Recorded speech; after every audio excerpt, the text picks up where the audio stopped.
Selamat pagi semua sahabat Umbun Surgawi yang dikasihi Tuhan.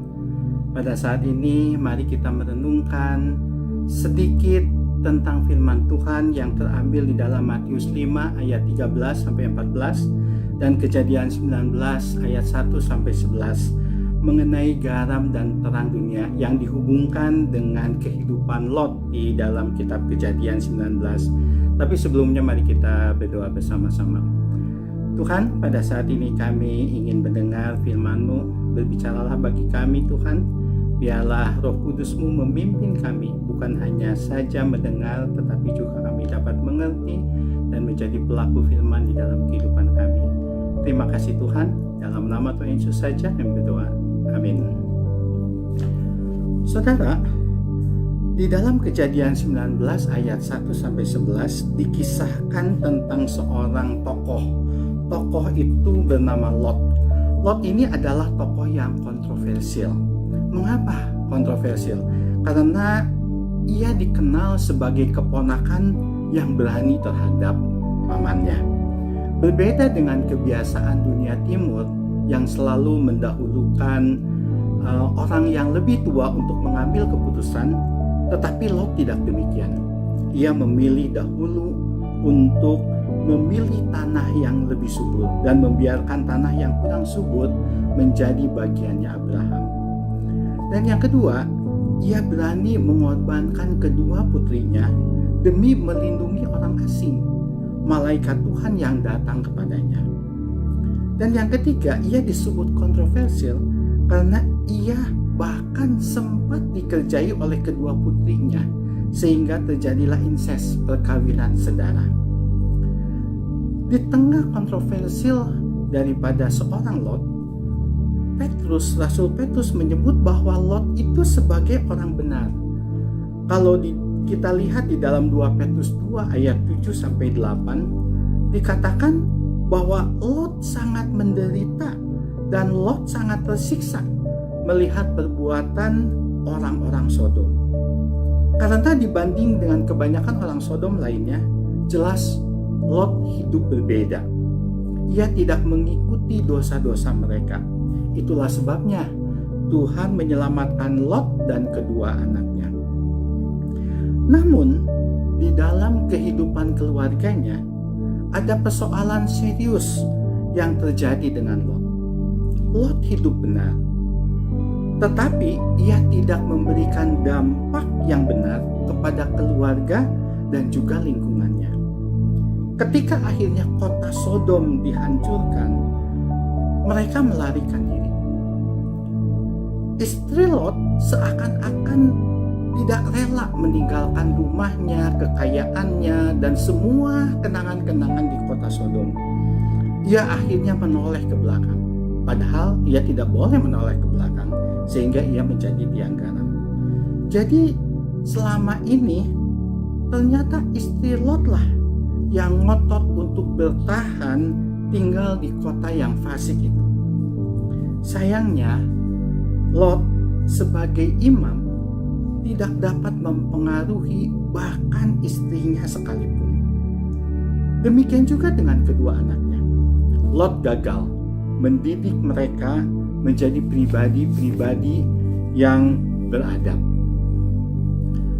Saudara, kesaksian kesalehan bukan perkara yang stagnasi. Kesalehan itu bukan perkara yang berhenti di satu titik pada hidup seseorang bersama dengan Tuhan. Kesalehan sejati dimulai dari hubungan pribadi dengan Tuhan, tetapi harus berdampak konkret bagi lingkungan sekitarnya. Dengan kata lain, kesaksian yang tertutup dan yang tidak berdampak adalah kesalehan yang gagal. Karena kesalehan itu hanya membawa dirinya sendiri kepada Allah. Sedangkan Tuhan mengatakan bahwa kita adalah garam dan terang dunia. Seperti ada di dalam kitab Matius 5 ayat 13-14. Garam yang disimpan lama-kelamaan akan menjadi tawar.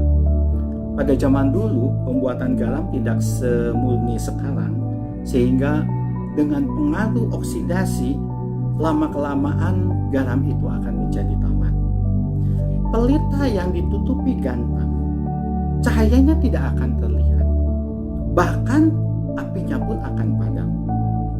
Jadi kesalehan yang tidak berdampak adalah kesalehan yang gagal dan akan menjadi barang basi. Inilah yang terjadi dalam kehidupan Lot.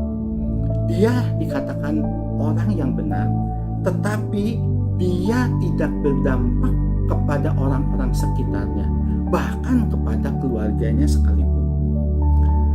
Saudara,